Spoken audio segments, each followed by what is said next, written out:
নমস্কার বন্ধুরা, কেমন আছো সবাই? আশা করছি সবাই খুব ভালো আছো, আমরাও খুব ভালো আছি। তো অনেক দিন পর আজকে ভিডিও নিয়ে আসলাম। চলো তোমাদের সাথে এই শীতের ঘোরার জন্য ভিক্টোরিয়া মেমোরিয়ালটা একটু ঘুরে দেখাই।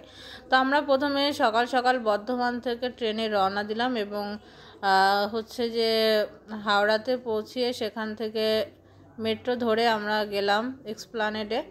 তো তারপরে সেখান থেকে আমার বর সঙ্গে করে নিয়ে গেল ভিক্টোরিয়া মেমোরিয়াল। হাঁটতে হাঁটতে যেয়ে পৌঁছালাম এবং টিকিট কাউন্টারের সামনে এখানে 50 টাকা করে টিকিট কাটলে ভিতরে আর কোনো কিছুই টিকিট কাটা লাগবে না। তো দেখো বাইরেও অনেক কিছু বিক্রি হচ্ছিল। তো তোমরা গেলে জলটা অবশ্যই নিয়ে যাবে, কারণ ভিতরে আর কোনো খাবার বা কিছুই পাওয়া যায় না। তো এখান থেকে সব কিছু কিনে যাওয়াটাই ভালো আমার কাছে মনে হয়।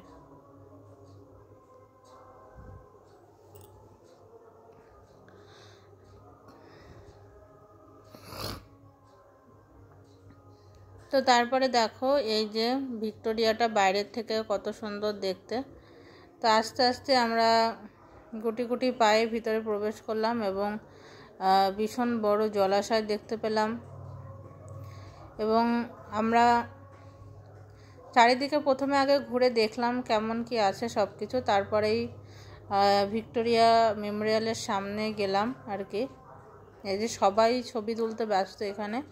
আর এই শীতের সময় ঘোরার জন্য এটাই উপযুক্ত জায়গা কলকাতাতে আমি মনে করি, কাপলদের জন্য তো বেস্ট। তো এই যে আমরা এখানে একটা ছবি তুলে নিলাম।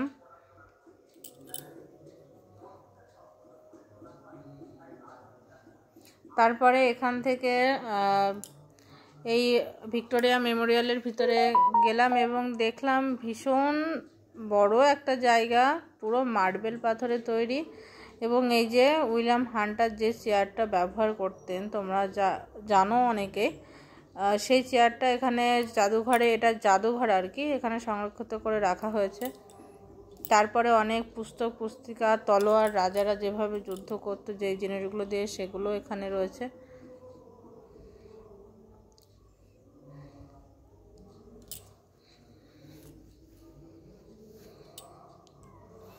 তারপরে এই যে কামান রয়েছে এবং পলাশির যুদ্ধে যে কামানটা ব্যবহার করা হয়েছিল সিরাজউদ্দৌলা, সেটাও এখানে রয়েছে।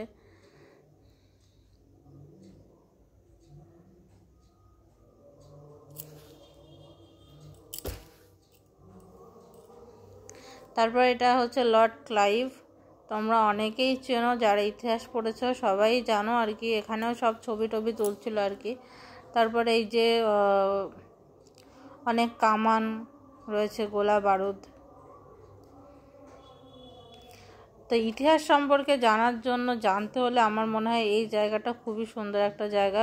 বিভিন্ন যে ঘটনাগুলি, সেই অমৃতবাজার পত্রিকা, এইগুলো এখানে সব সংরক্ষিত করে রাখা হয়েছে। সবার লেখক এই যে শচীন্দ্রনাথ সেনগুপ্তর একটা হাতের, তার হ্যান্ডরাইটিং সেখানে রয়েছে।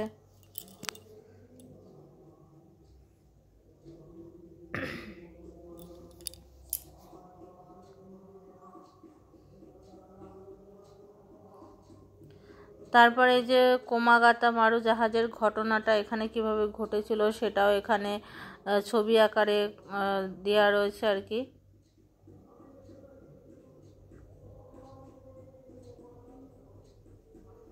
তোমরা এখানে গেলে ইন্ডিপেন্ডেন্ট হিন্দুস্তানি পত্রিকাটাও রয়েছে এখানে।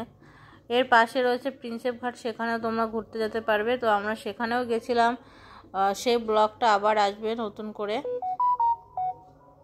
তো এখানে বিভিন্ন মনীষীগণ ব্যক্তিদের সব ছবি এখানে ঝোলানো রয়েছে এবং তারা কি করেছে বা কিসের জন্য এত বিখ্যাত সেগুলো তাদের চিত্রের সামনে লিখে রাখা হয়েছে আর কি।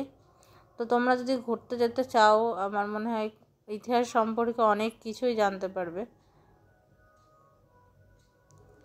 তো ভিডিওটি তোমাদের কেমন লাগলো অবশ্যই